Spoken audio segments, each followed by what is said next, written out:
As a social scientist, I'm very interested in trust as it concerns people, because really society, human cooperation, human coordination, all of the activities that we do together really depend on trust.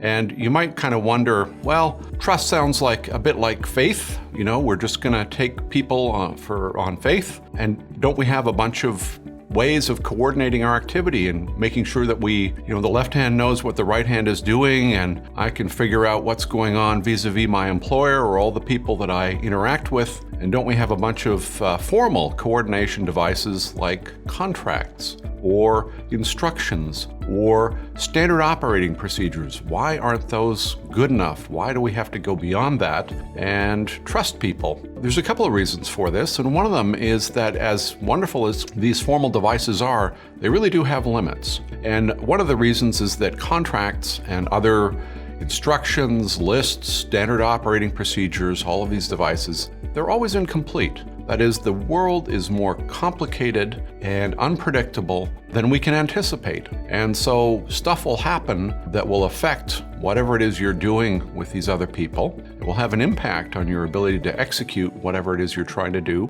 And it's not going to be in the contract what's up. Sometimes we think about it consciously, sometimes we don't.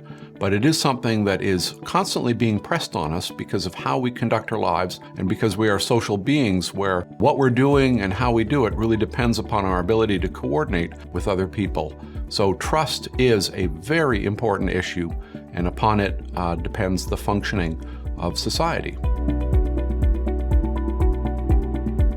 You might think to yourself, well, maybe trust isn't such an issue if we go into the marketplace. Let's think about markets and capitalism and self-interest and competition.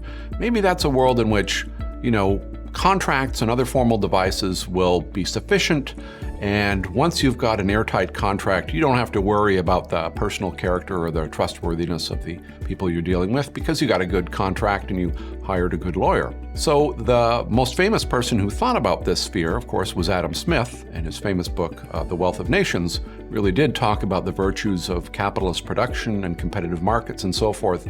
And I think it's very telling that before he wrote The Wealth of Nations, Adam Smith wrote a book on the theory of moral sentiments. And in this previous book, he posited that people are linked through strong bonds of sympathy and empathy and trust.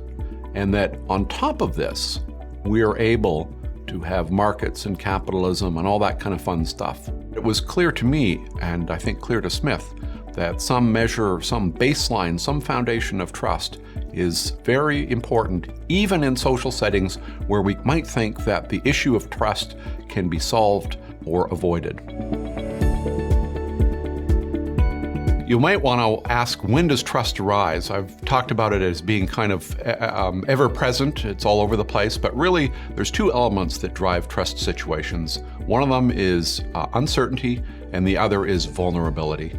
That is, people are uncertain about what others are going to do. They don't know what's going to happen in the future, and they're vulnerable to what those other people do to the extent that their interests and those other people's actions are intertwined. The trick for dealing with a trust situation is really addressing these two key elements. Either trying to deal with uncertainty by acquiring more information and learning or trying to figure out what is likely to happen in the future, or by managing your vulnerabilities and thinking about ways to mitigate or reduce the impact or the potential harm that others' actions, future actions, could have on your interests.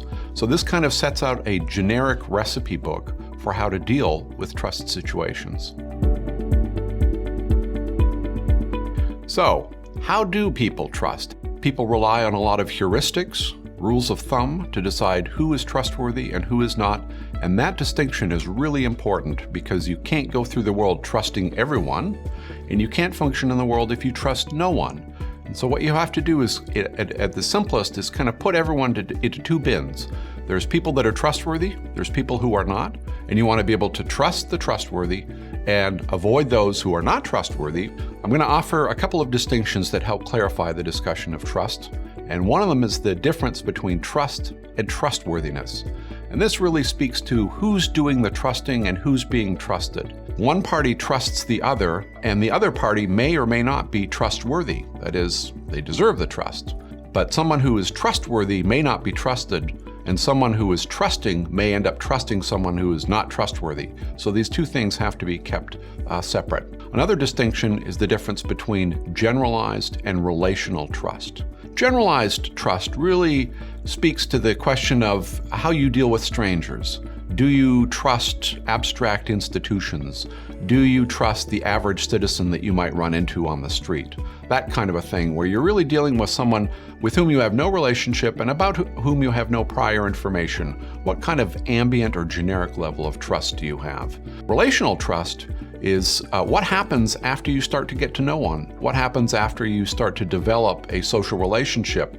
You have a history together, you have contacts, you have prior transactions. That is a very particular and non-anonymous form of trust. And it is really driven by the nature of the interaction that you have with that individual.